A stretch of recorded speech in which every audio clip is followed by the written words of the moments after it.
अब सवाल ये कि क्या कोविड हमेशा लौटता रहेगा? इसका जवाब यही है कि कोविड-19 आज के दौर में एक परमानेंट हकीकत बन चुका है। जो एक्सपर्ट्स हैं वो कहते हैं कि ये वायरस फ्लू की तरह रहेगा, समय समय पर नए वेरिएंट साथ लौटेगा। WHO ने 2023 में चेतावनी दी थी कि कोविड कभी भी पूरी तरह खत्म नहीं है, हालांकि इसका प्रभाव जो है वो कम हो जाएगा।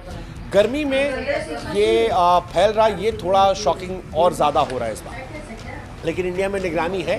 ICMR और IDSP हर हफ्ते वायरस के जीनोम सीक्वेंसिंग की निगरानी कर रहे हैं। सिंगापुर और हांगकांग के हालात पर नज़र देखी जा रही है और उसको देखते ये माना जा रहा है कि अगले 2-3 महीने सावधानी बरतनी हो। तो जो लोगों के मन में ये सवाल आ रहा है कि कोविड हर साल आएगा, हाँ शायद हर साल आ सकता है, लेकिन इसका प्रभाव कम रहेगा अगर हम वैक्सीन को, बूस्टर डोज को अपने जीवन का हिस्सा बना लें, सैनिटाइज़र, अच्छे खाने पर, अच्छी डाइट पर ध्यान दें और मास्क का इस्तेमाल करें भीड़ भाड़ वाली जगहों पर। वो सवाल कि क्या लॉकडाउन लगेगा? लॉकडाउन का नाम सुनते डर लगता है। 2020 की तस्वीरें आंखों के सामने आती हैं, खाली सड़कें, बंद दुकान, जिंदगी का ठहर जाना।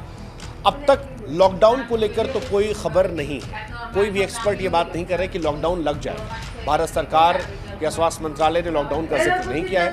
19 मई या 20 मई जब आज हम बात करें या 21 मई जब आप ये वीडियो और देखेंगे, तब तक तो स्थिति नियंत्रण में। 257 मामले हैं, अस्पतालों पर कोई दबाव नहीं है। सिंगापुर, हांगकांग ने भी लॉकडाउन की जगह केवल मास्क को परमानेंट कर दिया है कि आप लगाइए, बूस्टर डोज बढ़ाने की बात की है और टेस्टिंग तेज करने की बात की है। हालांकि जैसा कि हमने कहा कि कुछ कॉन्टेक्स्ट में लॉकडाउन हो सकता है, अगर मामले अनलिमिटेड बढ़ने लगे, अगर नया वेरिएंट और ख़तरनाक हो गया, अगर अस्पतालों पर दबाव बढ़ गया, ये सारी बातें। लेकिन अभी तक जो मोटी मोटी बात है, लॉकडाउन एक अफवाह के जैसी, ये अफवाह है। कई सारे सोशल मीडिया प्लेटफॉर्म पर लोगों ने लिखा कि शायद जून एंड में लॉकडाउन लग सकता है, जुलाई में लग सकता है, लेकिन ये अब तक सोशल मीडिया की अफवाह है। कुछ ऐसा नहीं हो रहा कि स्कूल बंद होगा, कर्फ्यू लगेगा, लॉकडाउन होगा, पुरानी वाली कहानी। जाते जाते क्या करें क्या ना करें, इस बार कोविड-19 से लड़ने का फिर वही हथियार है, सतर्कता। यही उपाय है जो हमें सुरक्षित रख सकता है। क्या करें? भीड़ भाड़ वाली जगह, मॉल, सिनेमाघर, बस, मेट्रो, अगर आप जाते हैं तो कोशिश कीजिए बहुत भीड़ में रहते हो मास्क लगा लीजिए। जब आप एस्केलेटर का इस्तेमाल करते हैं तो वहाँ हाथ मत रखिए। पब्लिक प्लेसेस में चलते हुए भी किसी भी ऐरी गैरी चीज़ को डायरेक्टली मत छूइए। हो सके पॉसिबल तो बूस्टर डोज लगवा लीजिए, खासतौर पर वो लोग जो 60+ वाले हैं, आपके लिए आसान रहेगा। हाथ धोते रहिए 2-3 घंटे में साबुन से, जो हमें सिखाया गया था पहले कि 20 सेकेंड तक हाथ धोना है।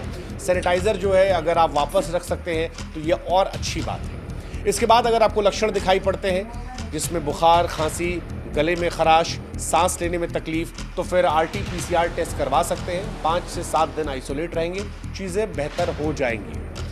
वैक्सीन को लेकर अपडेट कीजिएगा, हमारे साथ आप जुड़े रहिएगा ताकि हम आपको अपडेट करते रहें, जो सबसे बड़ी बात है, क्योंकि हम आप तक सही जानकारियाँ हमेशा लाते हैं। हमने पहले भी कहा था, आप हमारे व्हाट्सएप से जुड़े रहिए, कोई नई जानकारी आएगी हम वो भी आपसे शेयर करते रहेंगे।